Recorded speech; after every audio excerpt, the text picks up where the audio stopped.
Knees and toes. The shoulders have to do with anything? Because of what you did to my bold prediction. Yes, I'm taking this too far, but I don't care. The going. noise is great for those who are audio only. What's up, everyone, and welcome into a special edition of the Buffalo Sports Collective. Today, we have the pleasure of talking with the longtime Buffalo sports writer and author of the new book, One Bills Drive, the Buffalo Bills' Greatest Home Games, Bud Bailey. Bud, thanks for jumping back on with us, and how's it going? Special edition. You're putting the pressure on me. But I'm good otherwise. It's nice to be here again. Yeah, perfect. Yeah, we had you on, I think it was 2 years ago, maybe a little bit longer for your Yes. original book. Right. You let us know that the new book is out, and that's why we got you. So the last time we had you on was to talk about that book.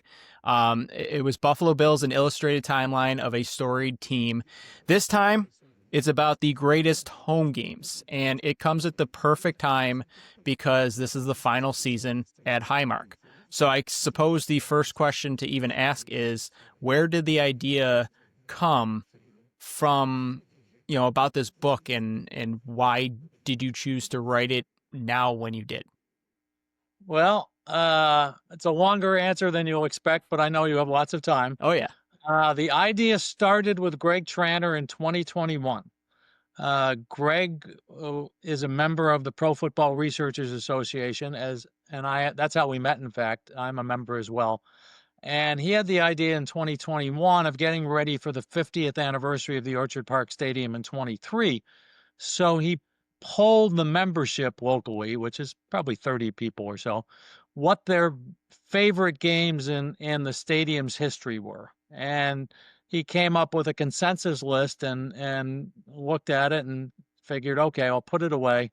And when 2023 started getting closer, the new stadium was already underway, and he instantly realized that it wasn't going to work because they were winding down and it would make sense to wait. So finally, in February or so, he gave me a call and said, what would you think about doing a book on the greatest games in the stadium's history? And I said, sounds like a great idea to me, almost a no-brainer.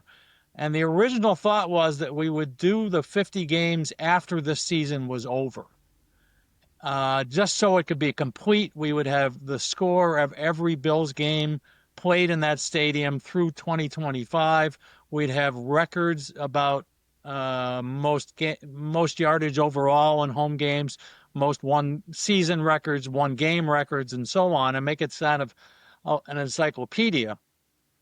So that was the plan going forward. We got together and said, all right, what if it's 50 games or whatever? We didn't really have a number yet because it would depend on the publisher. Let's pick out games that would deserve to be included here potentially. So we went through and got to 86 games. There are a lot of good games in the stadium's history. Yeah, right. And from there, but we always had 50 in the back of our minds, and we thought we should rank 50 at some point and put that somewhere in the book, but not get too hung up on it. And then we went to the publisher, and the publisher said, yes, that sounds like a good idea. Let's do it for 50. And oh, by the way, and so we proceeded along those lines. And then around August 1st, the publisher came to us and said, well, actually, I think it would be a better idea to get it published this year, while people were nostalgic, which is fine. And he said, oh, by the way, we have an opening in our publishing schedule in September. Could you get everything done in 3 weeks? So I believe Greg and I both screamed simultaneously at that thought. So we finished picking 50 games, and I can tell you a story about that in a minute, but Greg picked out the various photos. He's really good at that stuff, and I took the 50 stories we'd agreed on and trimmed them from about 1,150 words to 900 words for all 50 game stories, so that's 250 words a story, and it was like, yeah, in 3 days. Yeah. But we managed to plow through that and find accompanying photos for every single game through various sources. and we had to cut out the all-time statistical record and the scores of every game, and somehow we made it, the deadline. And then, just to show you man plans and the football gods laugh, as I wrote in the introduction, we get everything done. We're about 4 days from going to press. They sent us the proof of the prints, just to see, if there's anything awful in there. And the Bills play the Ravens on opening night. And it's at worst the third best game ever played in that stadium. It might be first in terms of excitement, just as an amazing game. And we're like, how can we put out a book without mentioning this? And we talked about juggling pages or whatever, and quickly came to the conclusion that it'd be too tough to do much. So we rewrote the introduction so that the Bills-Ravens game would be mentioned in there, and kind of to tell the reader, yeah, we know this has got to appear somewhere, but we can't put it in the back of the book, because if we took one game out, then we've got to renumber every page in the interim. So that wasn't going to happen. So it was kind of a wink saying, well, and remember, if there's another great game along the way, we won't be able to get that in either. So take it for what it's worth. It's through January of 2025. Yeah, I think you put it in the perfect spot too, because if people were, getting towards the end of the book and it wasn't there, they'd be like, where the heck is this? So putting it right in the front is already, putting it right in their face that, yeah, we know, but there wasn't time for it. But you sent us over a copy of the book the other day. I just finished it the other day, and it was a very easy read. It was a fantastic read. Now, how tough was it, not just to gather all this info, but the quotes from the players and the coaches that date back to the 60s? How tough was that?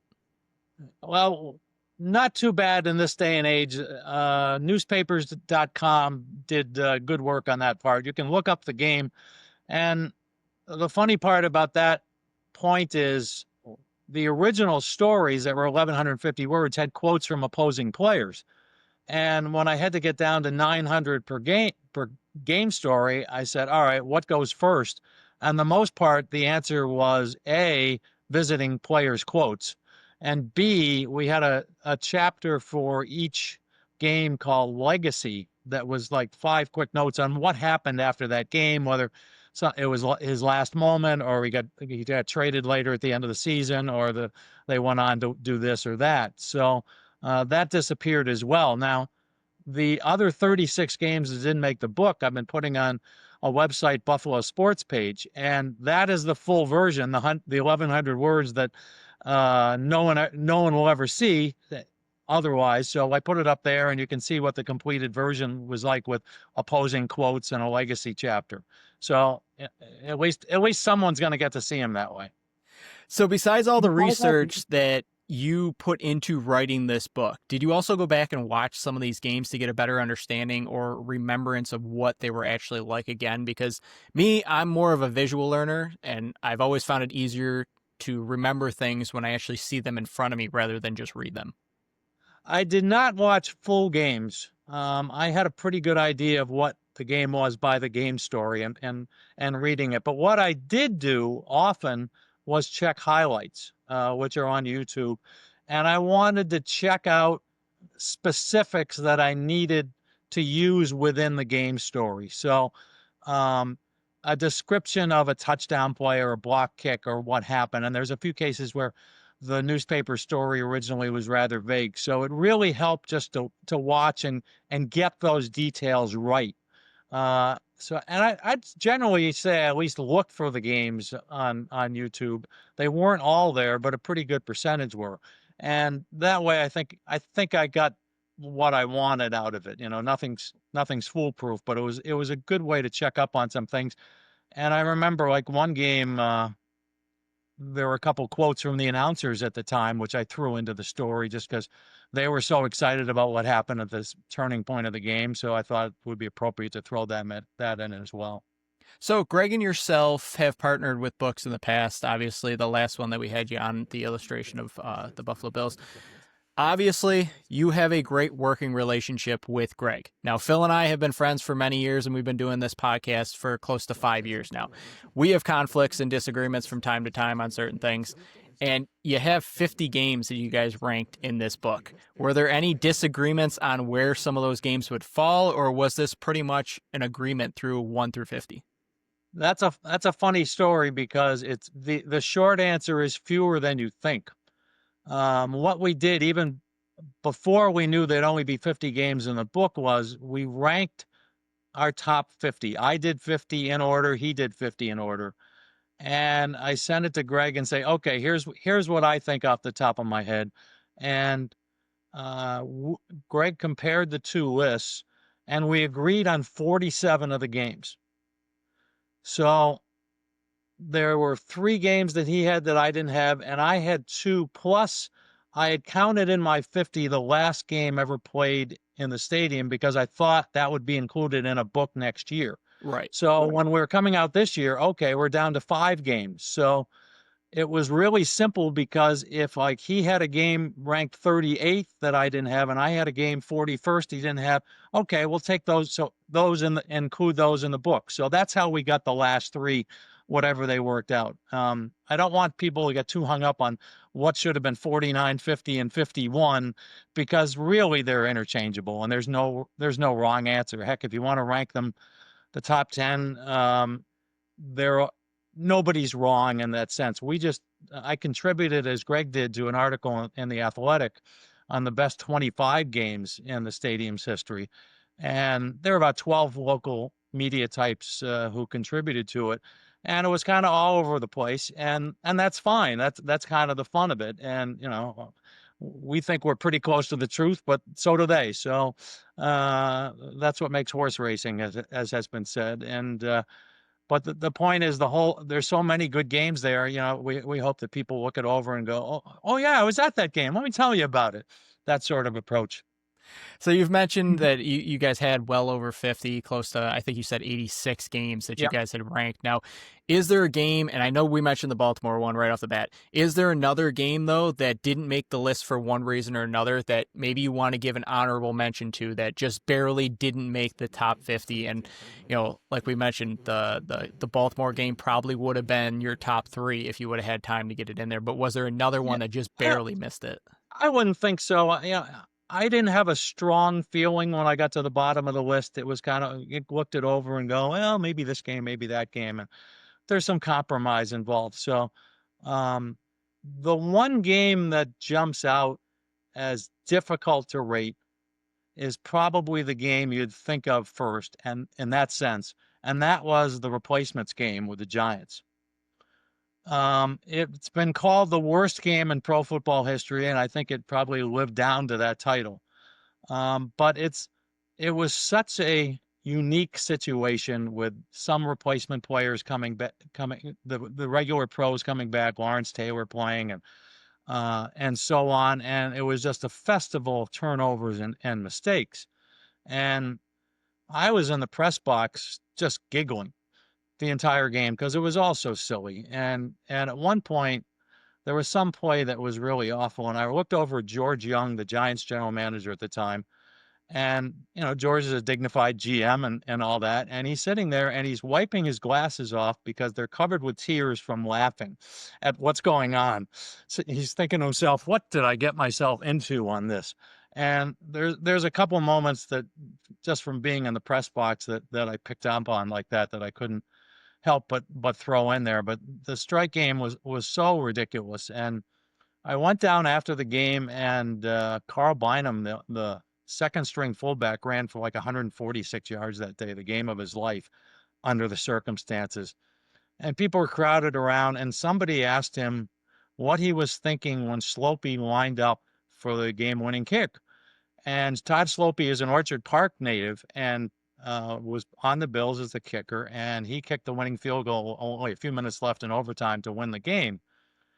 And Carl said, quote, "Help me out here, who's Slopey?"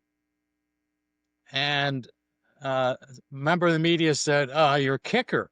He goes, "Oh yeah, he'd been doing pretty well in practice, so I figured he could make it." And it was like that to me was like the perfect ending to what this game was all about. So I think I talked Greg into leaving it somewhere in the low 20s because it was just a fabulously memorable game, and that's part of it. It's how do you defend a great game, the best games ever? It's a lot of things. Sometimes it's execution, sometimes it's fabulous finishes, sometimes it's individual performances, and sometimes it's none of the above.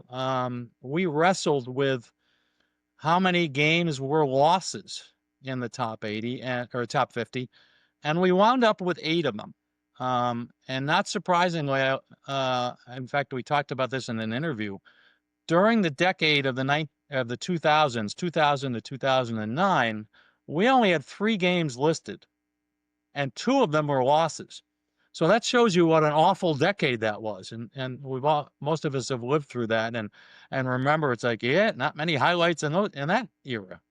There are a Yeah. couple more that were close to the list, but one win in 10 years, that's pretty one-sided.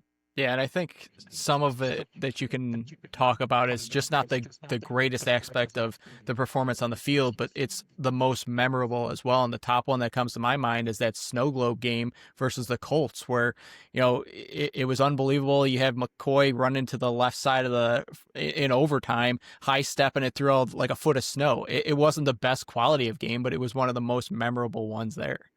Absolutely, and you didn't drop your car keys into a snowbank never to see them again like I did. Fun story, Mrs. yeah. Bailey Phil, got amused by that. Yeah, yeah, we so were a couple years ago. We rented an Airbnb. I don't know, like half or 3 hours from our house, and my co-host Phil lost his keys in the snow too, and he had to call somebody 3 hours away to come give him keys. So yeah, there's been those stories before, but I know the story is the main part of this book and the books you write. But to me, what sets your books apart from all the other ones that are on the shelves are the pictures and the details that litter it. Now, from the game day pictures to the ticket stubs and even more in there, the graphics that go along with the story set it apart. So is Greg the main one? And I know you kind of touched on this last time we interviewed you, but in case nobody has listened to that interview, we'll put it here too as well. Is Greg the main one that supplies that for the book? Because, like I said, I know the last time we talked, you said he was a big time collector. right, he has the biggest collection of Buffalo Bills memorabilia, 108,000 pieces, which he's donated to the Buffalo History Museum, and I think his wife was probably happy to see it go. But Greg has a working relationship with the nephew of Robert Smith, who was the team photographer from really the 60s right up until around the turn of the century. So a lot of the old pictures came from there, and we're very happy to see those. And we had choices to make, and basically he picked out a few, and he says, what do you think of this or that? And I said, I think for this story, this picture works better. But he had done all the hard work finding them and narrowing down. So all credit to that goes to him. And the ones since then are from Getty Images for the most part, and that's a company that specializes in photos. And thankfully, the publisher Reedy Press in St. Louis has a relationship and a license with Getty Images that we don't have to pay full price for the photos to come in the book, because the publisher prints a lot of Getty Images photos. So there are savings involved all the way around there, which we're grateful for. And it's a coffee table book, I guess, in a sense, even though I'm the word guy. I know that coffee table books have to look good. And the people at Reedy, the layout people and the way they present the book, just do a fabulous job. And I have nothing to do with it. And essentially, and I salute them for their efforts, but it was really good. And people kind of look at it and go, oh.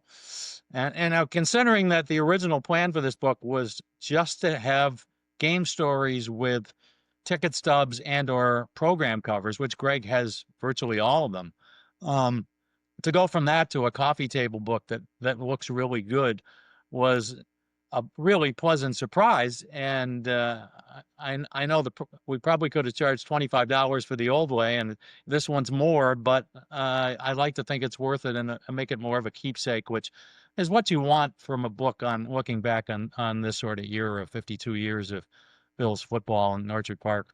Yeah, for somebody that's read the book and looked through all the pictures, I can completely vouch for that. I believe I asked you this same question when we talked about your other book, but I liked it so much and I liked your answer, I figured I would toss it back into this one.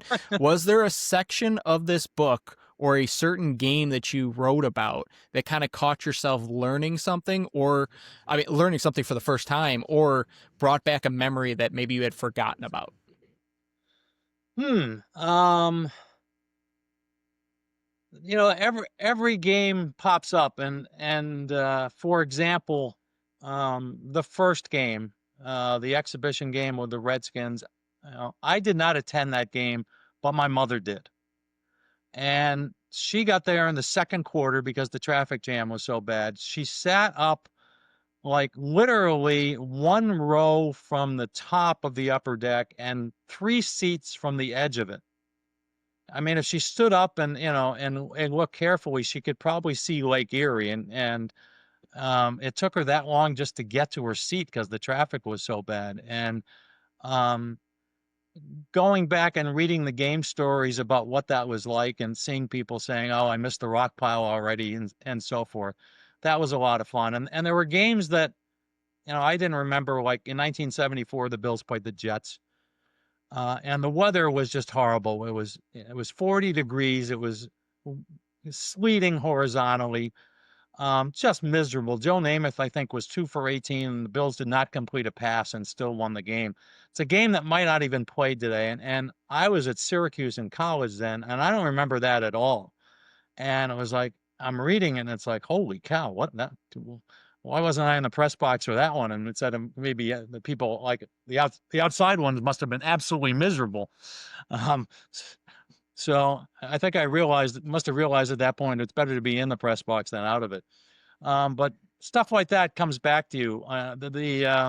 The sixth game, I had a vague recollection of the Bills Broncos game when the Bills scored 3 touchdowns in 77 seconds or whatever the exact number was. But reading it over was like, wow, that was really a heck of a game, and so it wound up being number 6 on the list. So stuff like that. There's just football is built for close finishes, and when I was talking to Mike Harrington of the Buffalo News the other day, I said, how's the book coming along? He goes, I'm about halfway through and I'm having a blast. Said, you just forget how many good games there have been in that stadium over the years. And one thing that Greg pointed out to me that I never considered going in, O.J. Simpson did his best work on the road. The only game he really played a prominent role in that we listed was the Chiefs game halfway through the 73 season when he reached 1,000 yards in half a season, which had never been done before. And they were already talking about doubling it for 2,000. Um, and but all his other games breaking the one season record, the one game records, those were done on the road and some of the other games. So it was kind of like, oh yeah, I guess OJ is a supporting player in this story. Yeah, that's what I found interesting as well, is all the stories. And even if you're just an average fan or even a diehard fan, you might not remember, okay, this performance actually happened on the road. That's why it's not in this book. But I just got a few more for you, and we kind of mentioned it already. Out of the 50 games, 8 of them were actual losses for the Buffalo Bills. And I'll pull the October 26, 1976 one for an example. Now, you had that ranked 25 out of 50. For those that might not have read it yet, what made this loss at home one of the 50 greatest games, or home games, I should say? That was the Dolphins game? I believe so, yes. Yeah. Okay. Yeah, it was in Well, the 70s when they didn't win a game right. against Miami. Yeah, the Bills had played so well, and they led most of the way, and I believe they had the ball in their own territory late, and Ferguson threw a ball, and Jake Scott intercepted it, and the Dolphins went in and scored the winning points, and it was kind of a symbol of the whole thing. It was a great game. It was a shootout. I think Larry Felser's lead was, this is the type of game that Pete Rozelle wishes was the Super Bowl every year. And it was just a symbol of that whole decade, how no matter how well the Bills played, they were going to somehow lose to the Dolphins. They'd figure out a way in unique and fascinating ways. And that game, I remember coming in for it from Syracuse. A couple friends and I came in and watched it, and like everybody else in that building was like, the Bills can't possibly lose this. Well, maybe they can. And the one personal memory I have, we were waiting out the parking lots. So my two college buddies and I hung around and waited for the Dolphins to come out of the locker room to get on the bus. And Don Shula walked by, and my buddy goes to him, "Hey, Don, are you going to get Larry Zonka back now that the WFL is folded?" And Don winked at the guy. And as we know, Zonka eventually came back to the Dolphins briefly. I think he went via New York with the Giants for a while. So, that's the type of thing that every fan will have different memories of each games. And that was mine because I happened to go. Just a few more home games left at Highmark Stadium. This is kind of a two-part question here. What will be something that you're going to miss about the old stadium, and what is something that you're looking forward to at the new one? I think I'm not as emotional as Greg is about the stadium itself. Stadiums have shelf lives. And this one served this well for 53 years. And when you think about it, when the place was opened in 1973, it saved football for Buffalo. And the Bills became more and more popular because of the team's success in that stadium. And now it served its purpose brilliantly through the 53rd season. And these stadiums aren't designed to last forever, especially when it's open air. And we've heard stories about, how the concourses have been filled with sewage at times and all out. You leave a outdoor stadium in the cold with freeze and thaws constantly, you're going to have wear and tear. And it's probably past time to fix it up. So I think you're going to miss just the memories of the stadium, but architecturally, I think the sight lines were obviously pretty good and much better than the rock piles, but the new one will have more modern conveniences and maybe fewer benches and a few more things for the fans. The concourses might be a little wider, so you might be able to walk around a little bit between games. But you tend to remember what happened on the field, and that can't be replaced. But those who'll see it can go across the street and look over at the parking lot and goes, "Yeah, I remember when there was a stadium there." Let me tell you, there were some good times, especially in the early '90s. Maybe not in the mid '80s. Maybe not in the 2000s, maybe not in the late '70s until Knox got there. But I think that's what's going to be remembered. I'm going to be interested to see how the cover on the new stadium works. I was pro dome from the beginning. Same here. If only because A, you can have more events than 9 or 10 games a year there, and B, to keep the place heated, I would think would help the long-term wear and tear on the stadium. Plus the fact you got Josh Allen, who's at the height of his powers now, and I would think you'd want him playing in a controlled climate whenever possible. But if the cover works better than I'm afraid it might, then fine. Some people will be a little warmer and at least out of the wind and snow. But I've seen wind swirl before. I just wonder how that's all going to work out, and we're not going to know till next fall. Yeah, I'm always pro dome as well. If you got a multi-billion-dollar industry, why not put a roof on things to control something that you can actually control? But the last one about the new book, and then I got 2 Bandits questions to finish up this interview. For anyone out there that's shopping for Christmas ideas, because it's right around the holiday season, from the writer himself, Bud Bailey, what sets this book apart from the other ones that they might be thinking of buying? I'm already going to get one for my dad for Christmas. Hopefully he's not listening to this, but I'm already sold on the book. What can you sell this book to the people that might be choosing that one or another one that's on the shelf? Well, one of the odd things we noticed is there's no competition yet. So if you want a book at Christmas on the history of this stadium, it's us or nothing. You got the market. The Rochester Democrat and Chronicle is doing a retrospective after the season is over. So, if you want to wait to see how the Rochester paper covered it, the stadium experience next April or May, fine.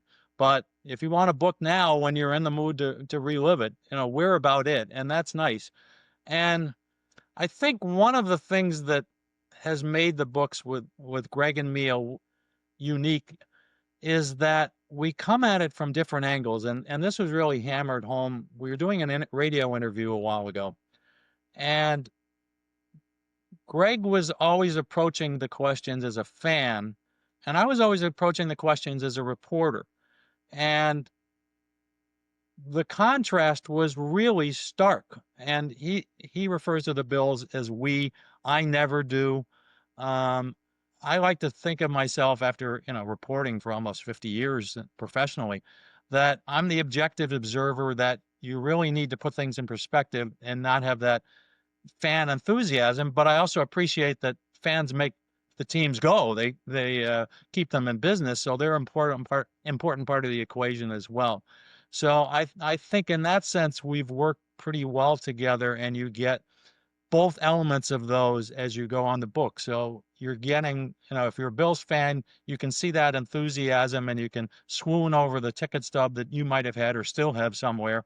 But on the other hand, you can read it and say, oh yeah, okay, well maybe Billy Joe Hobart wasn't a great idea. And go on down the list. So I'd like to think that that combination brings a little something extra to the table that even if there were other books, wouldn't be present like we have. So the Bandits, they just completed the three-peat, and the majority of the team is back with the exception of Cloutier, Frazier, and Martin, who it just got announced today that he is officially retired. Now, we actually are going to be doing we'll actually have a little roster configuration talk leading up to the season that's starting next week. But the main question is, who is a player or players to you that need to step up to fill that void of the three major losses for these guys? Well, I was rather impressed that the Bandits went out and signed Ryan Benesh. Yeah. I had heard Cloutier was a goner last spring. I think he probably thinks he's going to be the next Connor Fields and go somewhere where he can be a main cog, and maybe he's right. And I think he'll be given every chance of that. So but still, he scored some big goals, and remember what he did coming off for the final game last year when he was still kind of banged up to really contribute. All credit to him for that. But I think that was inevitable that he'd want to go somewhere where he could play a bigger role, and great. Chase Frazier is going to be missed because I think Chase was the emotional heart of the team. And you could just tell the enthusiasm he brought to every game and probably every practice. It's hard to replace guys like that. But if I'm Steve Dietrich and I look at a guy who's been hurt a lot over the last few years, I don't know the dollars involved. The salary cap obviously plays a role in this, but after a while, you're talking a veteran who might deserve money, but might not be able to get it here. So you hate to see a guy like that if you're a Bandits fan leave, but he's gone, and that's what to do. But they still have Benesh. They've got Natiko around. They've got Buchanan around. They've got a couple kids that they probably need to start looking at more seriously. So, but there's such minor pieces that you want to say if Byrne and Smith are still around, they're still going to be pretty good. Defensively, I know they've been trying to work some guys in, but and Martin will be missed, but there's a list of candidates there, and they've had a lot of low draft choices in the last couple of years, and this is about time to see them take a look and see what you can. And if it doesn't work out, maybe there's guys out on street free agents who might be available. So I think it'll be a battle, but I have a feeling that Matt Vince wouldn't have come back if he didn't think he was ready and could pull it off. And I think a guy like Dawson probably wouldn't have come back if Vince hadn't come back. So I think they talked beforehand and said, let's try to make it 4 in a row. So you never know about how the rest of the league is going to go, but from a preseason standpoint, you think that the Bandits have done enough to replenish themselves and are prepared for this day. And now it's just a matter of staying healthy and doing it. And, why not, dude? This a 4-peat's never been done in the NLL. The 3-peat's only been matched once by Rochester some years ago with Matt Vince in goal. So it's going to be a lot of fun to watch the Bandits try to do this again. So last one, and we are a mostly Bandit-centered show. We kind of drifted that way a couple years ago when we found the niche market that we wanted to be in. So I know there's a lot of Buffalo Bandits fans that are currently listening. Can we expect a possible Buffalo Bandits book in the future from Bud Bailey? Funny that you mentioned that. John Tavares and I worked on an autobiography once, some years ago. And John's an interesting guy. I mean, here's a guy who grew up poor in suburban Toronto, and literally the family had no money to go to a Blue Jays game and sit in the bleachers for $9. He just couldn't even conceive that. And they had a lacrosse program at a community center in suburban Toronto, and he played, and it turned out he was pretty good at it, him. So we sat down and worked on it and got a few sample chapters together and tried to sell it in Buffalo. And we made the rounds of booksellers and publishers, and nobody had even heard of indoor lacrosse. So that was discouraging. So the shorter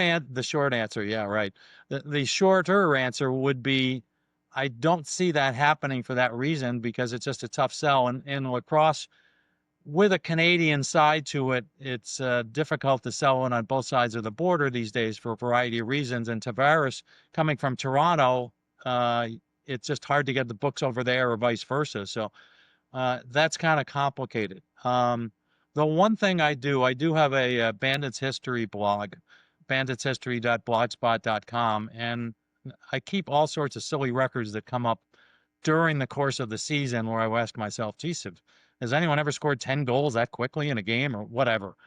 But one of the things I do is a season wrap up for every year.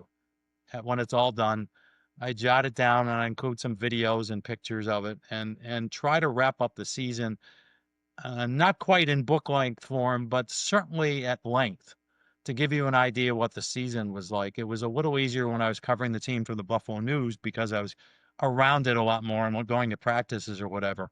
But still, it's nice to have those memories. So if people want a course on Bandits history, that's where I send them. Because it goes back right to day one when the team was being founded, and I did some research in the archives on what people were thinking at the time. And if you threw that together, you probably have the makings of a small book. But again, someone's got to publish it. It's not going to be me. And this way, they can go back pretty easily and get their history lesson and find out where the fun has come from. Yeah, I can vouch for that site as well. I always see the tweets that you put out, and I've been to that site many, many times. So if anybody wants to see that, I highly encourage it. But Bud, this was fantastic. Thank you for joining us again in the Buffalo Sports Collective. Do you want to let everyone know where they can find you, where they can find the new book, and anything else that you might want to let any of the listeners know that's coming up? The book is at fine bookstores everywhere, as the saying goes. But obviously, people think of Barnes and Noble, and I've scouted them, and there are a lot of copies there. And Amazon.com is a popular choice for books for many, and it's on there. There's a few local stores that have it, such as Talking Leaves and so forth. And even our local pharmacy down the street carried 4 books, which I went in and signed for them. So you never know where you're going to see it. But Reedy Press also will sell it directly from the publisher. They've got lots of copies, obviously, and it's done really well. It's sold several copies. The last book we did 2 years ago sold out, which made everybody happy, especially the publisher. And this one just seems like it's moving more. They're obviously, we don't know the depth of it yet, but there seems to be quite an interest, and maybe we hit a sweet spot, which would be nice. Yeah, like you said, maybe them pushing you a little bit quicker and even chopping down those words might have been the right decision. You're in the hot market right now. But thanks again for joining us on the BSC. Hope to talk to you in the booth later up for the Buffalo Bandits games, because we'll be up there again this season. And continued success with the book sales. Thank you so much. My pleasure. All right, we'll be back on Monday to start talking about Buffalo versus Georgia. We'll talk to you all then.